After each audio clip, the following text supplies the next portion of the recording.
why are you having this event? What is the outcome you want from it? What is the call to action? Because it's so interesting how I do talk to a lot of entrepreneurs that want to host an event. And when I ask them that question, like, what's the call to action or the outcome? They have to think about it a little more because it's not always at top of mind, but it should be because it's the whole purpose in having this event. You want something to happen from it. And you also want your audience to have that next step. So if you're hosting an event and everybody is just so excited, they learn so much, they're so on board with everything that you're doing, and then you just close out the event and they have no next step, that's not good for them or you. So it's great to think about, like, what do you want them to do next? Hey, Sarah, welcome to Keep What You Earn. Hi, thanks for having me. I'm excited to be here. I'm excited to have you on. I had the pleasure of actually meeting you in person at Lindsay's event back in, what was it, August in Phoenix. Yes, and I remember seeing you across the room, and I ran over to track you down because I had been just binge listening to your podcast, and I absolutely love it. So I'm just very happy to actually be a guest on it now. And you were one of the folks that it made me realize it was so funny because I knew your Instagram handle really well. Like I had talked to you before, but it's so funny when you meet folks in person and then you go, oh, that's your real name. Like I knew you as Inventive Brush for so long. And I was like, oh, yes. Okay. Yes. I know who you are. It's just so funny when you know people by other names. Yeah. I feel like the Instagram handle needs to be like on everybody's badge at events. It would make it a lot easier. Yes. If I just have my name tag, right, like I'm at this handle, right, especially for folks who don't have their name, it's so helpful. Oh. So for those who haven't met you yet, tell everyone listening what you do, Sarah. Sure. So I have been a corporate event planner for 22 years in the technology industry. And then I also have a business called Inventive Brush, where I work with entrepreneurs to help them with events and sponsorship to really build community, make an impact, and grow their business. And let's drop some names. Who have you been helping lately with their events, or whose events have you participated in so people can see the credit roll of the folks that you've been involved with? Sure. So I have worked with Candy Valentino on her events. Rachel Joy had event a couple of months ago. I helped out a little bit with the Powerhouse Women event, but really Hannah and Lindsay, lead that effort, and I just kind of hopped in to help them a little bit there. But yeah, I love just working with entrepreneurs. Corporate is amazing, but when you just see the impact within someone's business and just the community that comes around it, it's just really special. It is. And I think that now that we're kind of hopefully looking at the pandemic in the rearview mirror completely, we're heading back into in-person events and we're heading back into that in-person connection, which we've all so craved over the last few years. What do you think? I'm going to kick off with this. What do you think are some of the factors that make events super successful and meaningful and memorable? I think it's not all of those pretty things, which are really fun. Like, you love to see the lighted up letters and the amazing like installations on the stage, and all of that is just great.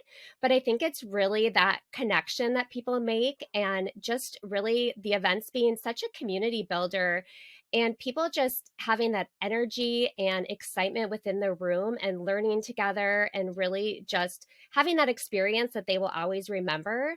So I feel like it's just really that bringing together of everybody. There's just nothing that can beat like the power of a live event. I totally agree. And we were just chatting about this a little bit beforehand, but I also believe that like a live event is something that any business owner can do.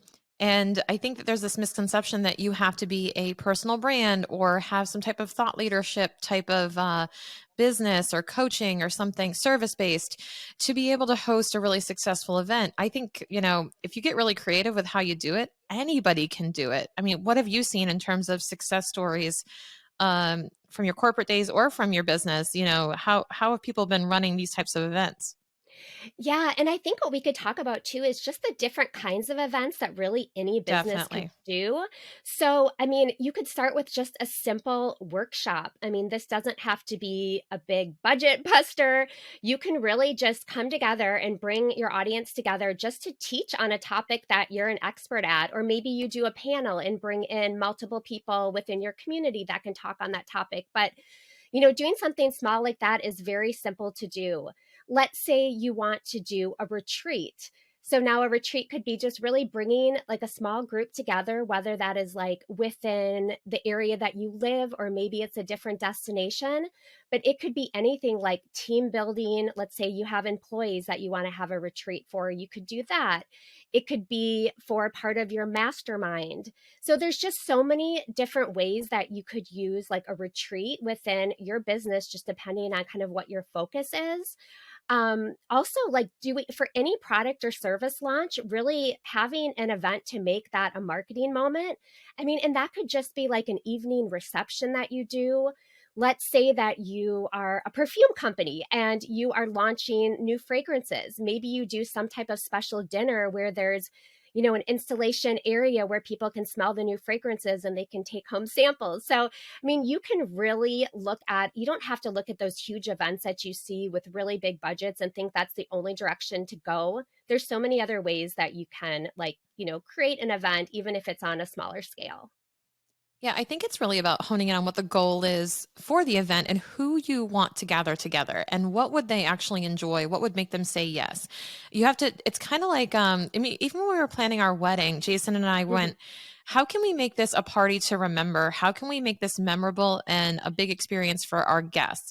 It wasn't so much about like the big budget or the like pretty little touches and things. I go, what will our guests really appreciate that will enhance their experience and get people talking about it?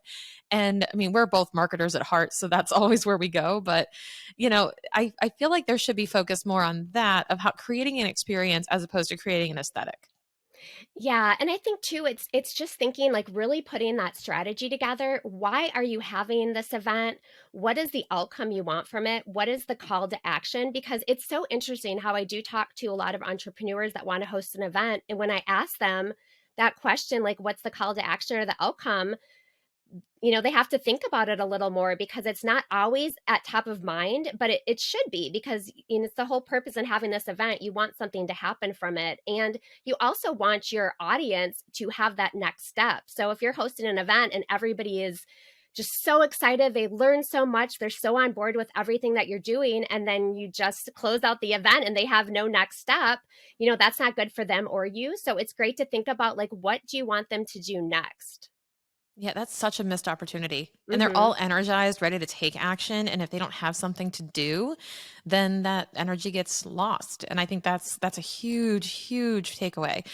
Um, And on that note, I want to share a quick story. So I know an entrepreneur, a friend of mine, who hosted an event, and from the sidelines, I was watching her host this event, and she hired a $50,000 keynote speaker, and this was huge. This was massive, and I was just going, "Oh my gosh!"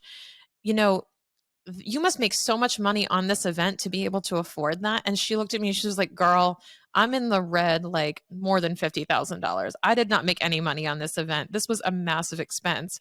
And I looked at her very like naively and I said, well, then why are you doing it? And she goes, that, and pointed at the number of participants, the number of people that were watching. And it grew the audience by tens of thousands of people for her upcoming launch. And I was like, oh, okay. There's always a strategy, I feel, even when you know, it's really expensive to host certain events, like you said, the bigger budget ones. But you have to understand that behind the scenes, that it's not all about making money on the event. Sometimes it's known that this event is going to be a cost, a net cost. And I think that it's really getting clear on the strategy and the goal of the event, like I said before. Yes, definitely. That is something that I always want entrepreneurs to really know, that a lot of times these events are going to be a marketing expense. And yes, you can Hmm. definitely have profitable events. It might take a couple events to get there. You might never have a profitable event, or you might have one the first time.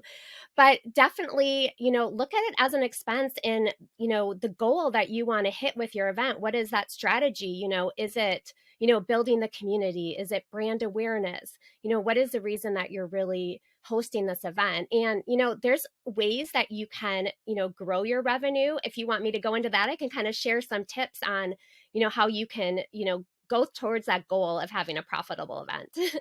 That's exactly where I wanted to go next. Was I think some folks understand that it's not going to turn a profit, or that may not be their goal.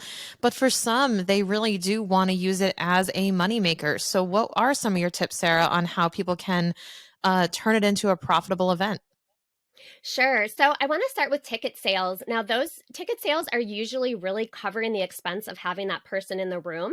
That will vary per event, but for the most part, that's what I see. So you really have to find other ways that you can, offset your expenses. So one of those is VIP tickets. And, people that are attending your event love that elevated experience. They want to feel special. And so giving them a VIP ticket is something that they will want. And then on the other hand, you can add in benefits to a VIP ticket that isn't going to cost you any extra money.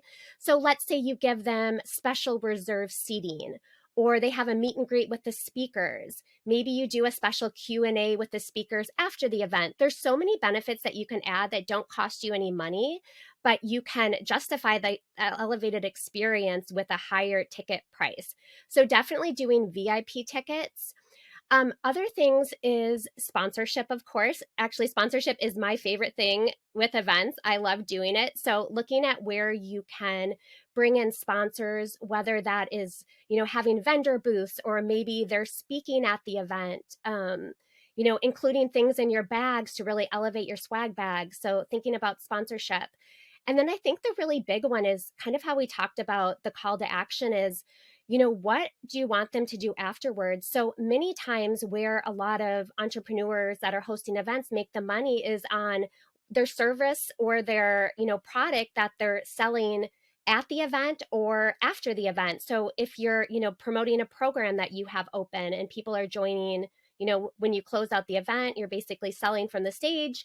And then, after the event, they have that opportunity to join. So that's a lot of times where I see people making, money towards like their revenue goal is through the programs that they're going to offer. And then this one is a little bit questionable. It really depends, but I have seen events where, if they have speakers that they do allow to sell things at their events, maybe they're not selling from stage, maybe they have a booth. I've seen some partnerships where they do a percentage of sales for the event host based on what they sell. So that doesn't work for everybody, and it's not always that common, but that's another, avenue that you can look at. That's really good too, because it encourages success all around. And Mhm. I'll add one more into that you can speak to, which is affiliates.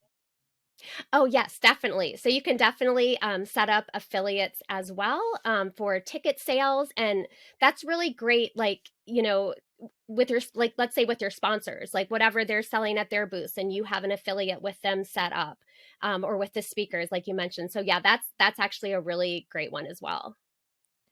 Yeah, because that gets people to bring a friend. You could like bring a friend for a discounted ticket rate. I absolutely love it when people get creative with how to, to sell their events out. And it's really cool to see these different bonuses and to get really creative with how to deliver value and create an experience around that. Yeah, and I was going to say some of the things I think are really important with ticket sales is number one, starting really early because I see a lot of people that will have incredible events that you just know would get a huge audience, but they start too close to the event date in marketing.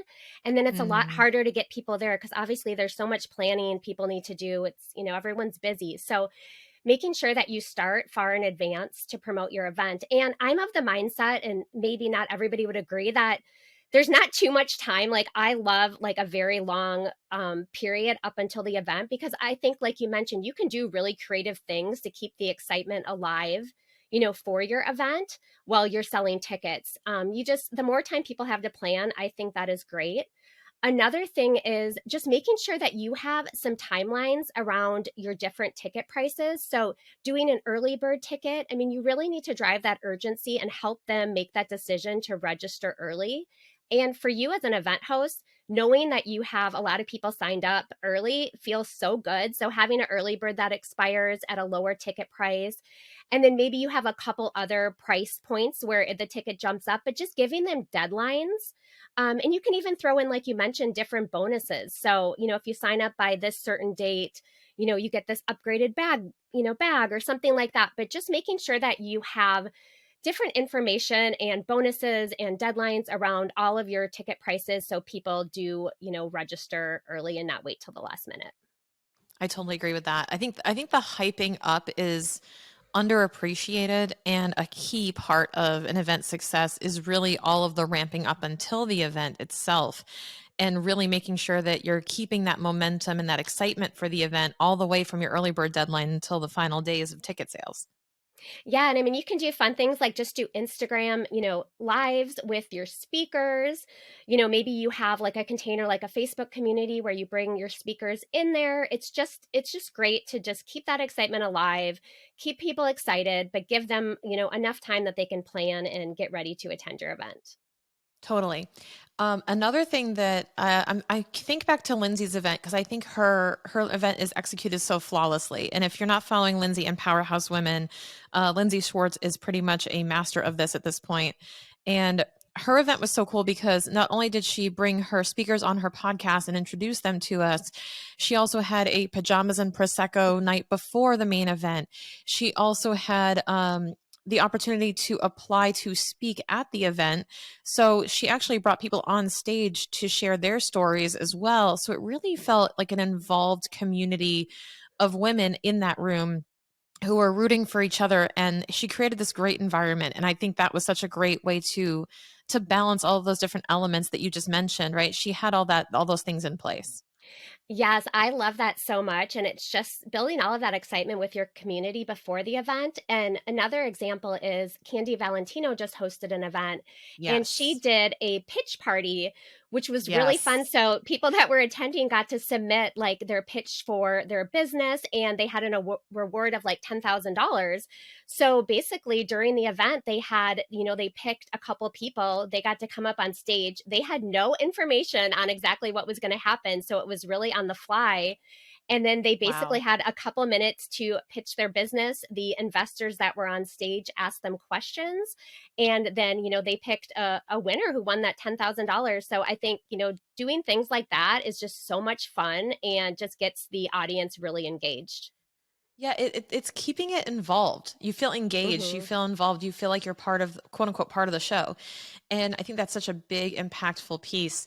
Um, what do you think, Sarah, are some of the, I guess, lessons learned? And where this is coming from is I hosted many events back in the day, um, none through my business so far. I say so far with a big asterisk, right? Keep what you earn live, maybe one day. But we I love honored, it. I know I would love to do that, but I hosted, I mean, hell, I hosted a Zumba event for 700 people. And I had to get all the sponsors, and trust me, like when you're also managing, 700 extroverts that are dancing around, it's a lot. So I remember this from all of my event days. We hosted that for like 7 years straight. I've participated in so many different corporate events and been up backstage and part of behind the scenes. And I remember like all the lessons you learn the hard way. Like Hmm. everything will go wrong. Like everything, even my wedding, I was nervous because I was like, oh God, here we go. It's, event day, something's going to go wrong. What are some of the, and I'm not talking about literally like the light doesn't work or the mic doesn't work, but what are some of the lessons you've seen learned by some of your clients and by you from hosting events that were really impactful in how you changed your approach or modified how you do things? Like, what were some of those defining moments where you said, ah, okay, lesson learned? Yeah. Oh, that's a good question. I'm going to think of just some that recently that I've seen with people that I've, been involved with their events. And these may be smaller, may feel like smaller things, but one thing is just Hmm. making sure that let's say if you don't have an event planner, that you have a good group of volunteers that can help you at the event. And maybe you have a lead volunteer as well that can be that go to person. But really having somebody there that can, support everything logistically and what's happening behind the scenes, because you, as an event host, you really want to be able to focus on what you're doing on stage, interacting with your attendees, and you do not want to be running around behind the scenes, trying to figure out all of these little things that come up, which so many things happen at events. So, I mean, I feel like that is a huge lesson learned that I've seen with so many people, is just making sure that, you either have an event planner on site or you have volunteers that are assigned to specific activities. And one thing that Lindsay does really well is, since we keep talking about her, is having really like a hype squad of volunteers that are there to just be there for your attendees. They're making everybody feel welcome, they're answering all their questions, they're just around and very present for each attendee. So I think that's one of the really big things, and then also just being really organized with your speakers, because there's a lot of information that you need to collect from them. And you also want to make it a really good experience for them, because many times, a lot of people Yeah. just see where people are paying a lot of money for these speakers. Many of the events that I'm part of, they don't pay for their speakers. It's people within the community that really like love you and your business and what you stand for, and they just want to be part of it. And so when a speaker is giving their time like that, you want to make sure that you're very organized and it's very clear like what you are providing them and when their speaking time is and when do they need to be behind stage and things like that. So I think just making sure you're very organized with your speakers, and then it just really having a good timeline, on-site schedule of what's happening. And again, if you have other people involved in the event, they can support you in building that. But making sure that you know what is happening like every minute of your event, and it's basically written down and there's a plan in place, so you have in your team have something to follow, and you can see if there's any missing gaps when you're looking at that before the event. One other thing I would add is vendors. So your vendors Yes. are really like an extension of your team, and it is so important to have vendors that you trust and that you can count on. And just making sure that you have, built that relationship with them. They're very clear on, the little thing. When do you arrive? When, how long are you, let's say it's a videographer, how long are you shooting for? How many testimonials are you getting? Just being very, clear with your vendors, making sure everybody's on the same page, and just making sure you have the right vendors there. An event is an amazing opportunity to get video and photos that you can use within your business. Like I mentioned, testimonials, like this is, you have everybody together in one place, you can get so much content, for to promote your event later on, but also just for your business. So making sure that you have the vendors there that are going to really support your event. I love that. And I think it goes missed all the time because you're doing so many things at once, that making sure your vendors and your speakers also have just as good of an experience as you're worried about your participants, because Yes. they are equally your customers in this event. They are equally invested, if not more, because they're putting their business on the line and their brand on the line. And I think that it's really important to make sure they have a really good experience. And if you're not sure, this would be kind of my advice as someone who has been on both sides of it, is if you're not really sure what would make it like a rock star treatment for them, literally ask them, what can I do to make this a hell yes for you? What can I do to make you feel successful today or at the event day? Obviously, ask them that before the day of, right? What can I do? What can I do to make this an absolute home run for you? Because I think that that goes a long way, because I think that oftentimes as a speaker, I volunteered to speak at multiple events before, and there have been times where I have felt like I was an afterthought, or because I wasn't being paid, or like it's my privilege to be there. And I'm like, I did give up my time. I did give up time with family to be here. While I do enjoy it immensely, you also want to feel as a speaker appreciated and feel like your time is valuable, and make sure that you're being set up for success. So, and that your goals are able to be accomplished. So I could not agree with that more. Yeah, and I think just, the things like we talked about with video and photo, like when you Yeah. are asking a speaker to come on board and give their time, like let them know, hey, we are going to have video and photo footage that you can use within your business.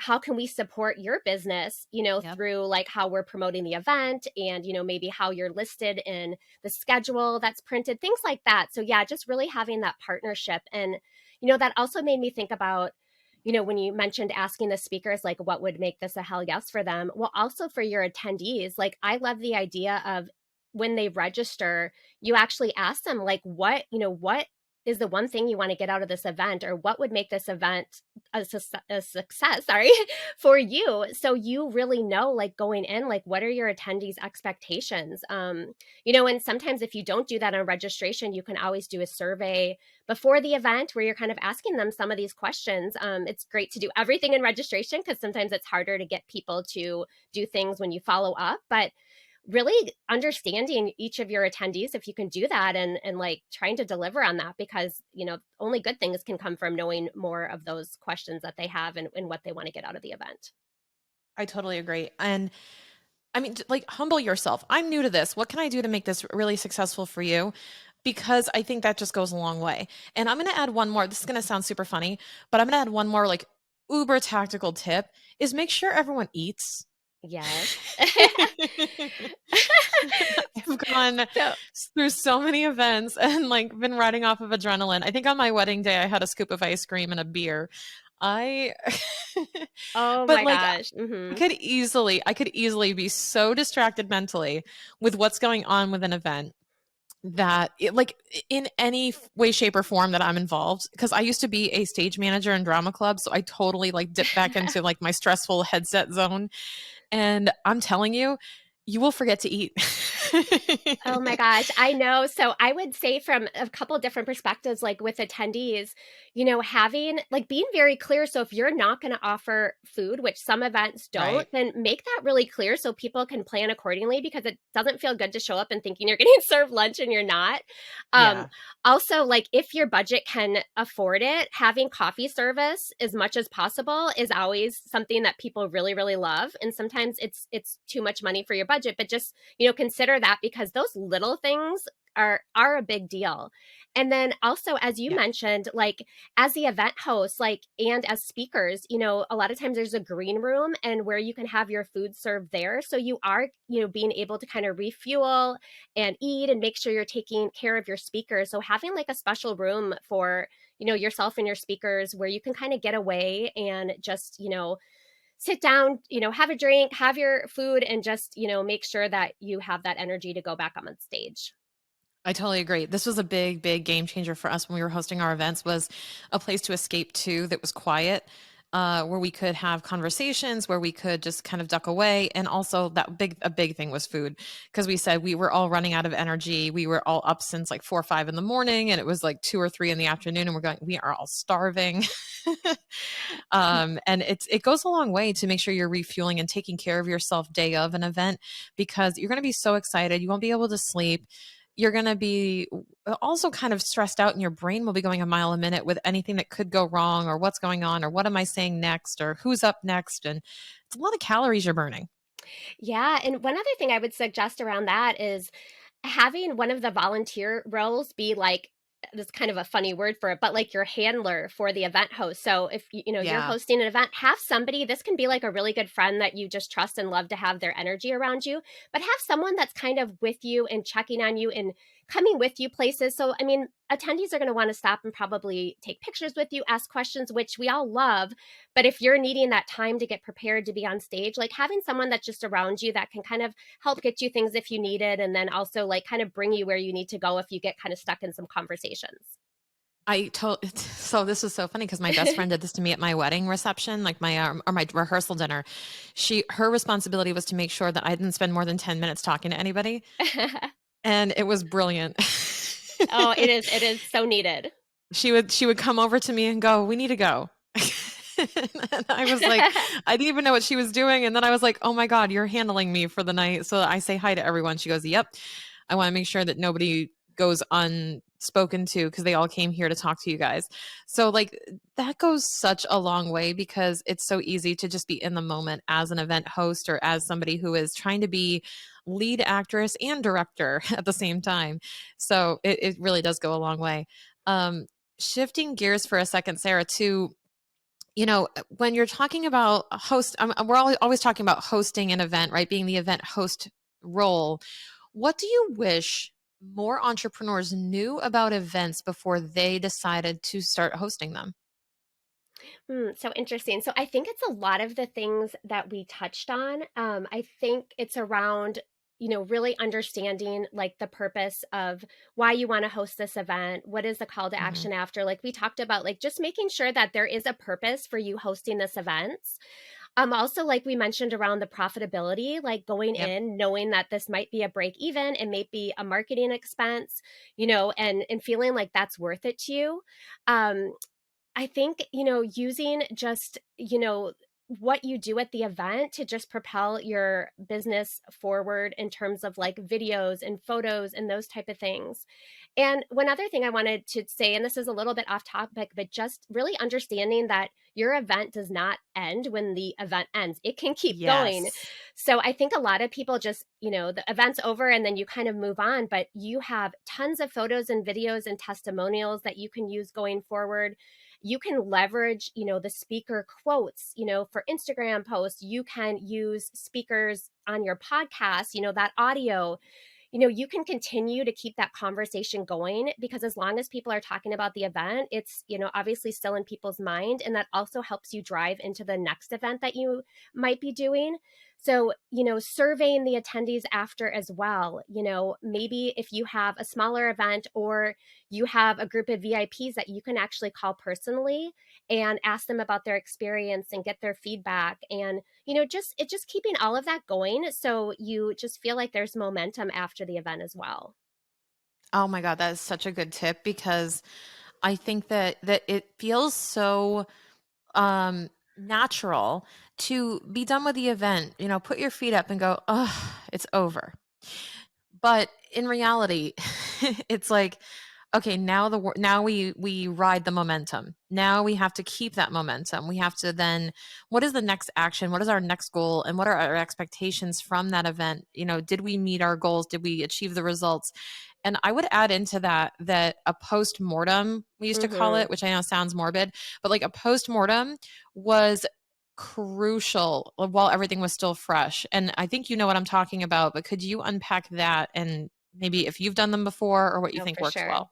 Oh, yes, for sure. So we always do this, and we kind of have called it like a hit or miss. But I like to say more like, challenges and opportunities. So, Yeah. what are the areas that really went well in the event that you would want to, duplicate again if you host an event? What are those things that maybe could have been improved? And like, how would you improve those? And just really looking at every area of your event from like pre event, on site, post event, speakers, just marketing, everything, and just making sure that you get that down on paper and you also get feedback from the people that were involved with planning the event with you, whether that's your team, even vendors. I like to ask for feedback, how could we have made this better from your view because they're an expert in that area. So getting all of that down so you always have that to reference. And just another thought when I mentioned that about vendors is this is before the event, but even just making sure you're listening to their advice because sometimes you get kind of stuck on things that you want to do, but you got to remember that like these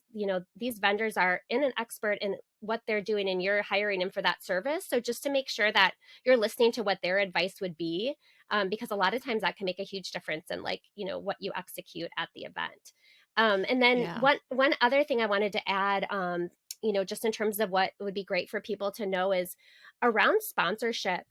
People get really excited to get sponsors and you want to get that revenue in, but it's really important to make sure that the sponsor that you're bringing on board it's mutually beneficial for both you and them, and it's very aligned to your audience. And once somebody's on board, you have to execute, of course, all of those benefits that you offer them. So just making sure that that's realistic as well.